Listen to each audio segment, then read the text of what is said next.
Welcome back, Raider fans. Once again, it is our pleasure to be visiting with head men's basketball coach Steve Forbes. Ladies and gentlemen, all this man did in his first season as head coach of the Raiders was lead the team to the most wins in school history, led us to the national championship game, and also won the Pan-Am Conference Coach of the Year and the NJCAA Region 8 Coach of the Year. He's entering his second season and has his team ranked number 2 in the nation. Head coach Steve Forbes, thank you very much for joining us. Thanks for having me, Ramsey.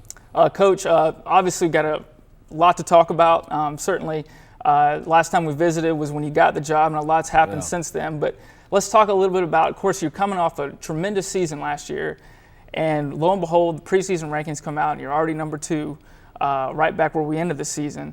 Your program has sustained a lot of momentum. How have you been able to sustain that moving forward in the first 5 to 6 weeks of the season? Well, I think expectations, when I took over the job, I explained to the team right away that our goals every year was to win the Panhandle, win the region, and compete for the national title. Now, did I think we'd do that in the first year? No, and probably shouldn't have, really, because I really raised the level of expectations, but that's okay. I think that being in a place like Northwest Florida, that's a very good goal for us every year, and so our guys have the momentum now of getting, they understand what it takes to get there. Now, we don't have a lot of guys returning, but we do have a couple good pieces. One thing I do remind my team every day, though, is that the banners that hang in our arena are not banners they put up there, to go put your own up there. And so I challenge each team every year to go hang their own banners. And kind of just to talk a little bit more, expand upon that, as far as your roster is completely different almost. You got 2 returning players, but you have a lot of new faces. How difficult is it to kind of blend all those new faces together and win games at the same time? Because currently you're undefeated. It's hard. But that's coaching. I think that's the most important aspect of coaching is building chemistry. X's and O's can be a little overrated, to be honest with you. Now, Coach Shea may disagree with me, but I do think chemistry is very, very important. We do have the luxury of having our guys in the summer, and that's really important for us to spend that time together, in the summertime, and then come back in the fall. And you do have a lot of time in the fall before you start playing. We actually played 9 scrimmage games basically before we ever played a quote-unquote real game. And so, you get a chance to work out some kinks and get to know each other a little better. But I still think that's a work in progress. A little different than last year, even though we had a core group of guys back. I did bring in some new guys to play with them. This year's kind of starting from scratch. And really, just because they're new faces doesn't mean that they're young faces. No. You have some transfers, and you got a little bit of sophomore maturity as far as understanding what it takes to play at the collegiate level. Yeah, I think when you build a team, you got to build, pieces. And I think for us to go out last year and recruit all freshmen would have been a mistake. And I don't think it would have been fair to Chris either. Chris Jones coming back with all new, a bunch of new freshmen. So I felt it was important to get some guys that had some college experience, be it at the junior college level or the Division I level, and then blend those with some new guys, and then the guys that we have returning. We did have 2 guys sitting out as well, second semester that really, have been through the program. So, it's a mixed bag of people, but that's the fun thing about coaching is getting those guys all on the same page. Absolutely. Now, you kind of just mentioned his name, but certainly be remiss if we didn't talk about Chris Jones. Of course, one of the most decorated. He has a chance to be the most decorated player we ever had come through our program. Of course, he's freshman All-American last year, and certainly Pan-Am Conference Player of the Year.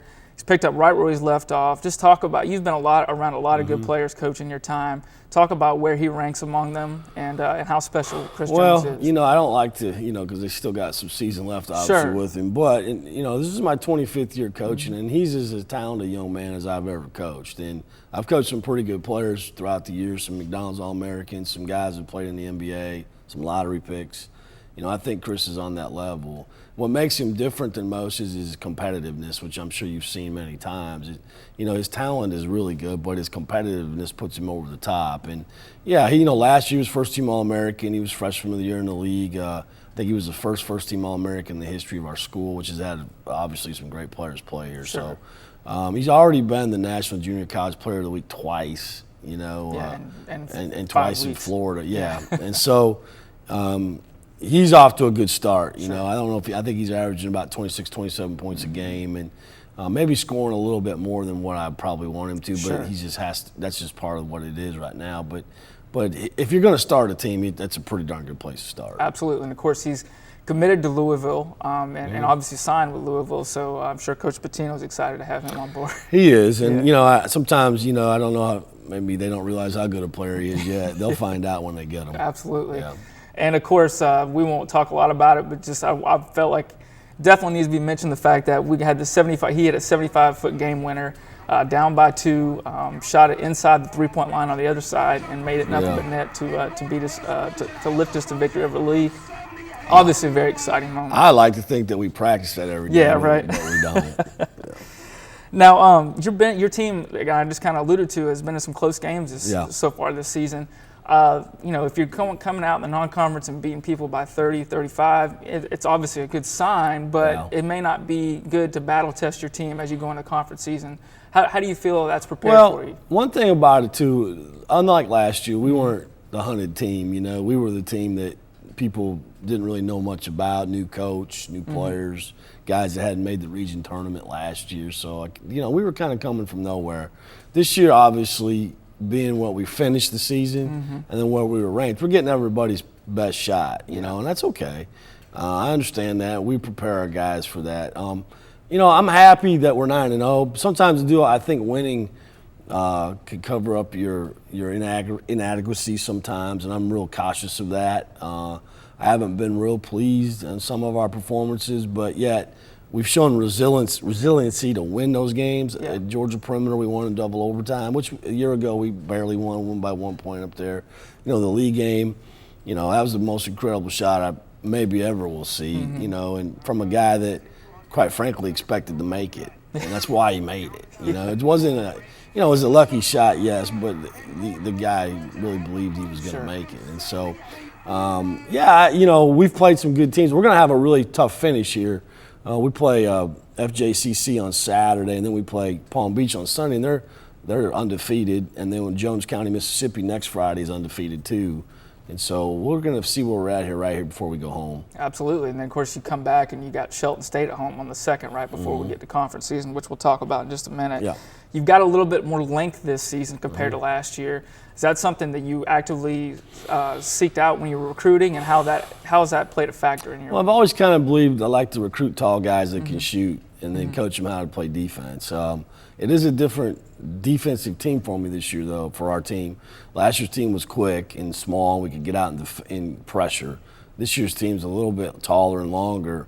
We're not able to pressure the ball as much. And so, I don't know if I can totally answer that question. Our numbers are pretty close to what they were last year. We're probably not defending the 3 as well, which surprises me a little bit, because with our length, I would think we should be able to take away that shot. And so I think that's something moving forward that we got to get better at, is defending the 3-point line. I would expect us to get beat off the dribble a little bit more just based upon our size, but we do have more size at the basket to protect. And so I like where we're at with our length. We got to keep evolving. And one of those players down low that's really been an impact player for you so far is Elgin Cook. Of course, you alluded to the people that was here in January, right? And he sat out last year, but he's a special player. He is. Elgin's got some DNA in him. His dad's Alvin Robertson, that played in the NBA for 10 years with the Bucks and the Spurs. He was the All Defensive Player of the Year in the NBA.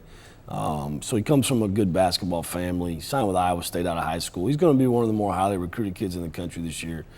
He's shooting about 66% from the field right now, and he's a tremendous athlete. But I think he too can keep getting better. He's a guy that he's only played 9 college games, if you really think about it. Yeah. And so I think as we go forward, he'll get better and better. Now, Coach, one thing that's a little bit different this year, actually is unprecedented, really, in the National Junior College Athletic Association. We actually have at-large bids now. Right. What we used to have is 16 regions, 16 teams. Now we have 24 teams, 4 of which are at-large. So talk a little bit about how that kind of plays into your mindset moving forward and for the rest of the season and beyond. Yeah. Well, I think it's really important. I think, number one, I think it's a great idea. Sure. I don't think you go to the national tournament to finish 7th or 8th. Yeah. And I mean that I think once you get beat, you're probably ready to go home. And Yeah. so the double elimination is over, which I like that. Because there's going to be some teams year in and year out that don't make it that should make it. Sure. So hopefully now, those teams will get in. Obviously our number one goal is to win the region. I mean, that gets you automatically in, no ifs, ands, or buts. But now I think it does put some emphasis on the non-conference and playing well and being ranked high throughout the season. That might be a little tougher here in our league because our league is so good. We have to play 3 times. Right now, us and Chipola are in the top 5 in the country in our conference. And so that's going to make it tough for us to one of us to stay that high probably because we got to play each other. Sure. In Tallahassee and Gulf are good and Pensacola. So. But I think it's exciting. I think it gives you something to play for the whole year. It makes the region tournament a little bit more interesting. Even if you do get beat, you may still have a chance. So I like the forward thinking of it. I'm really kind of surprised it's taken this long to get to that, but it has, and I'm glad that it has. Absolutely. Now, as we look at the conference, you kind of alluded to, Chipola's off to a tremendous start. Of course, Tallahassee's really peaking right now, probably at the right time. And Gulf Coast and Pensacola are very tough as well. When we break down the conference schedule, we play Gulf Coast twice on the road, and Pensacola twice on the road, or Tallahassee twice on the road. Right. And of course, we got Pensacola and Chipola twice at home. Certainly, it's good to have Chipola twice at home. When we come back from the Christmas break, you start off with that January 2nd game against Shelton State, then we pick it right up at Gulf Coast on that Saturday, and then Wednesday the 9th on January, we host Chipola. Yeah, it's going to be. We're going to find out right away, and we can't panic either.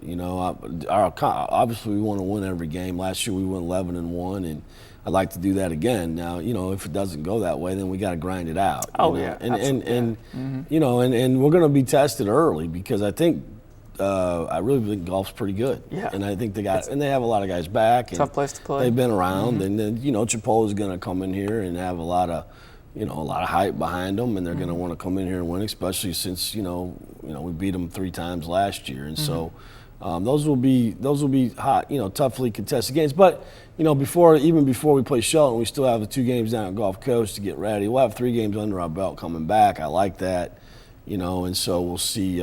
We should be ready to go, but. I think in a league like that, and I know this sounds bland, but you do got to take them one at a time. You just got to go to the next one, no matter win or loss. You got to treat each one like it's a big game because it is.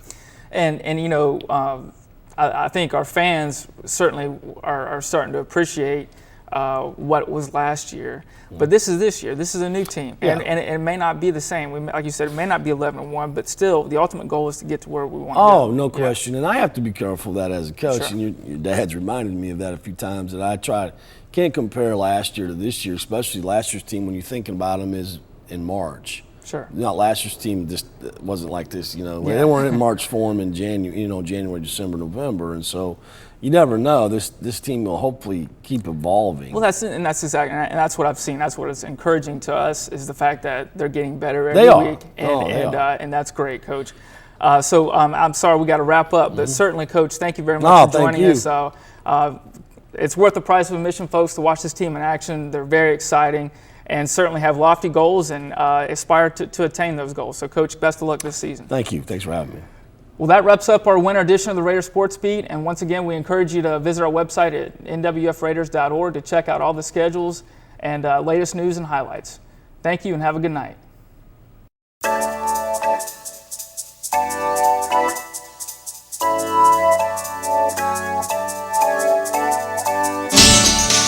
Northwest Florida State College presents Outlook, a public service presentation of the college and Cox Communications, focusing on the events, activities, and instructional programs of Northwest Florida State College.